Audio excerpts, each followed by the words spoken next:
Hi, my name is Patrick Nunag. I'm an environmentalist vlogger. In this video, we will discuss about the ozone layer. First, let us define the ozone layer.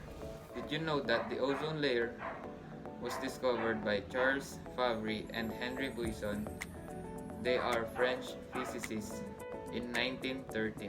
A gas called ozone encircles the Earth 15 to 35 kilometers above the Earth's atmosphere.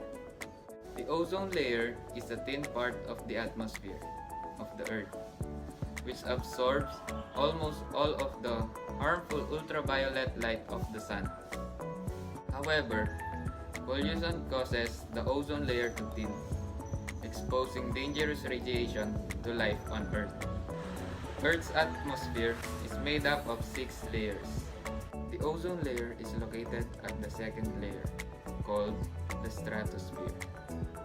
The ozone layer consists of a highly reactive molecule called ozone, which consists of 3 negatively charged oxygen atoms.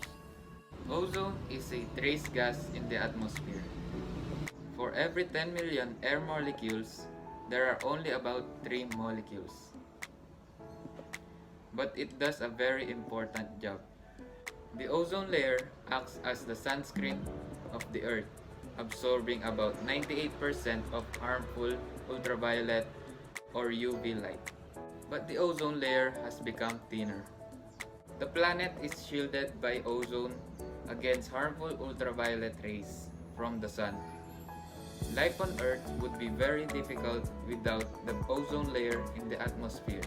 In heavy ultraviolet radiation, plants cannot survive and grow, nor can the planktons that serves most of the ocean life as food. Exposure to ultraviolet radiation, if not blocked by the ozone layer, will raise the risk of human cataracts, skin cancer, and other adverse effects. According to NASA, ozone is extremely valuable since it absorbs a range of ultraviolet energy. When an ozone molecule absorbs even low-energy ultraviolet radiation, it splits into a ordinary oxygen molecule and a free oxygen atom. Usually, this free oxygen atom quickly rejoins with an oxygen molecule to form another ozone molecule. Because of this ozone-oxygen cycle, harmful ultraviolet radiation is continuously converted into heat.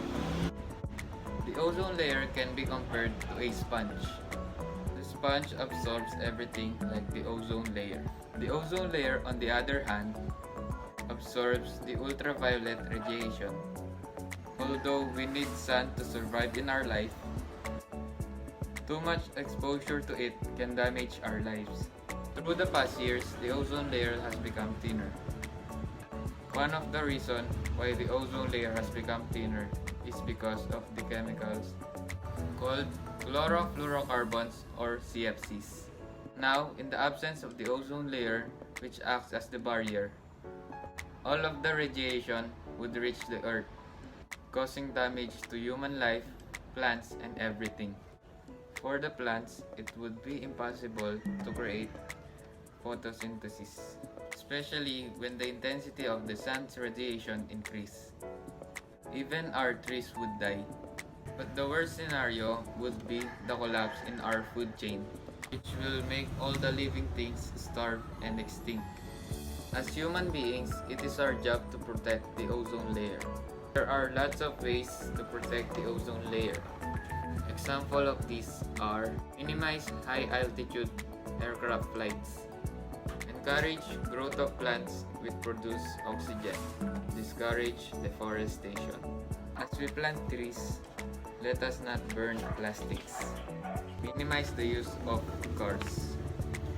The best option of transportation are urban, bicycle, or walking. As umbrella protects us from rain, ozone protects the earth from sun. Save our earth from UV rays. As I end this video, let us raise our right hand as we oath to protect the ozone layer. As a responsible citizen, I promise that I will do my best to protect the ozone layer at all times.